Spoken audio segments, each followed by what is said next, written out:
सूरज तो बधे सरखो। लेखक विनोद भट्ट।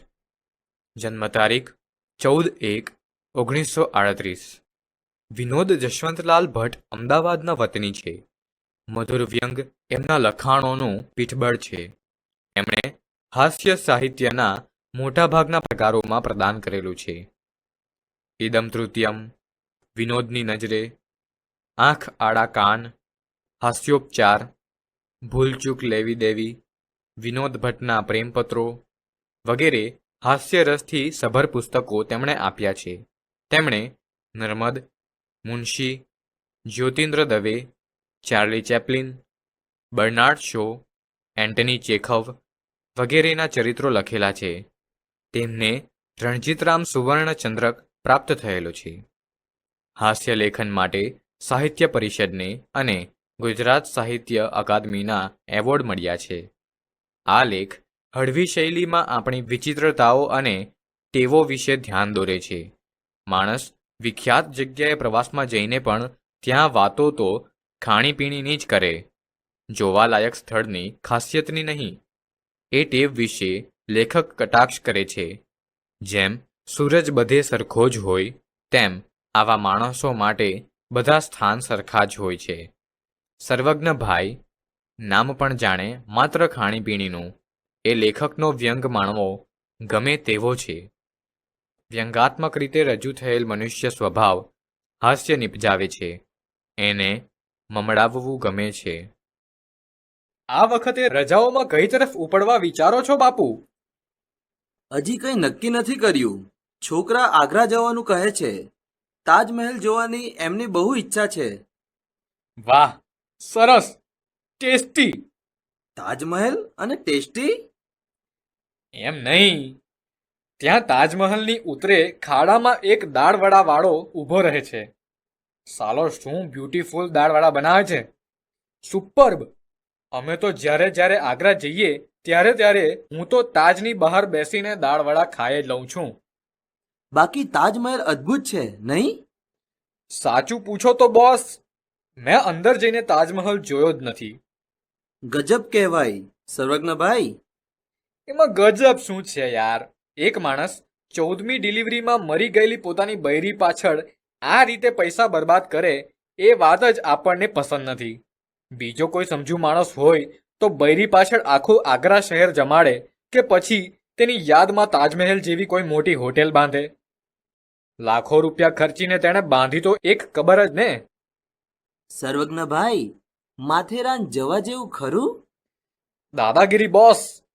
માથેરાન એટલે માથેરાન. આપણા પુરોહિતવાળાની જ ત્યાં એક હોટલ છે. એ હોટલના દાળ ભાત, આંગળા કરડિયા કરીએ, ફેન્ટાસ્ટિક.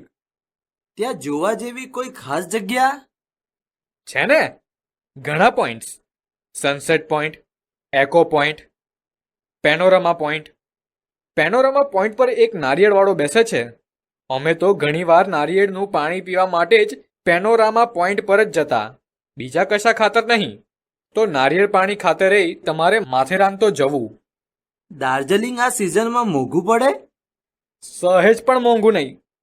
શેઠિયા, તમારે એમ કરવાનું, એક ટંક જમવાનું ને સાંજે નાસ્તાથી ચલાવી લેવાનું. ત્યાં દિલ્હી ચાટ સેન્ટરની બાજુમાં એક દહીંવડાવાળો બેસે છે. પઠ્ઠો શું ફક્કડ દહીંવડા બનાવે છે. બસ ખાધા જ કરીએ. કહે છે કે ત્યાંના ખડખડ વહેતા ઝરણામાં પગ બોળીને બેસી રહેવાની મજા આવે છે. એ એક લહાવો છે. અરે સાવ હંબગ યાર. એક વાર પેલા ઉલ્લુના પઠ્ઠા જગદીશિયા સાથે ઝરણામાં પગ બોળીને બેસી રહ્યા. એમાં તો સાલી હોટેલ બંધ થઈ ગઈ ને ફ્રૂટની દાળ ઢોકળી ગુમાવવી પડી.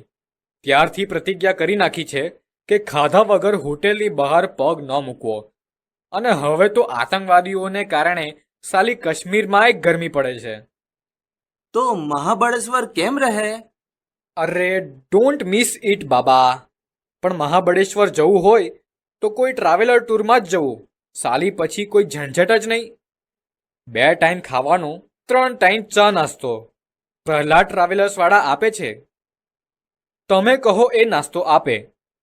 બટાટા પૌવા, સેવ ખમણી, બ્રેડના ભજીયા, જે માંગો એ નાસ્તો તૈયાર. વહેલી સવારે 3:45 વાગે મહાબળેશ્વરમાં સૂર્યોદય ગાંડા કરી મૂકે એવો હોય એ વાત ખરી? પણ એવા ગાંડપણમાં ન પડવું મારા ભાઈ. સૂરજ તો નવરો છે, તે વહેલો ઉગી જાય. એને માટે થઈને આપણે શા માટે ઉજાગરો વેઠવો? સૂરજ તો બધે જ સરખો, માટે એવી કોઈ બબાલમાં પડવું નહીં. પણ વેકેશનમાં મહાબળેશ્વરમાં હાડ મારી બહુ પડશે. એના કરતાં સસ્તું ભાડું ને સિદ્ધપુરની જાત્રા જેવું કરવું હોય તો આબુ ઉપડી જાઓ. કહેતા હોવ તો રમેશ દાણી પાસે ચિઠ્ઠી લખાવી દઉં, એક બ્લોક કાઢી આપશે. રાંધવાના વાસણો પણ મળે. એકવાર રાંધવાનું ને 2 વખત ખાવાનું. બીજી કોઈ ઝંઝટ જ નહીં. ખાઈને સાંજ સુધી ઘોર્યા કરવાનું. સાંજે નખી લેક પર ચક્કર લગાવવાના. નખી લેકની ત્રાસમાં એક રબડીવાળો બેસે છે, તેને ત્યાંથી 250-300 ગ્રામ રબડી લઈને ઝાપટી જવાની. પણ આબુમાં સાલી એક તકલીફ રહેવાની, તમને અડધું અમદાવાદ ત્યાં જોવા મળશે. અમદાવાદમાં જે લોકોને ટાળવા આપણે પોળની ગલીમાં છુપાઈ જવા મથીએ એ બધા ત્યાં સામે ભટકાવાના. ત્યાંના પાછા રસ્તાએ થોડા પહોળા, એટલે ભાગીને ક્યાં ભગાય. એ વખતે સાલું એમ થાય કે આટલા પૈસા ખર્ચીને આબુ આવ્યા એ કરતાં અમદાવાદમાં જ રહ્યા હોત તો વધુ સારું થાત. આઈડિયા ખોટો નથી. થાય છે કે આ વખતે ક્યાંય જવું નહીં. સાંજે 6 વાગ્યે ધાબામાં પાણી છાંટીને ઠંડકમાં પથારી કરી લેટી જવું. અમદાવાદની સાંજ આમે ઠંડકવાળી હોય છે. વાહ, એ તો ઉત્તમ. ધાબામાં બેસીને પટેલનો આઈસ્ક્રીમ ખાતા ખાતા ગપ્પા મારવાની જે મજા છે તે સાલી બીજે ક્યાંય નથી. એટલે તો કહું છું કે પૃથ્વીનો છેડો ઘર. એટલે બાપુ, આપણી તો એ જ સલાહ છે કે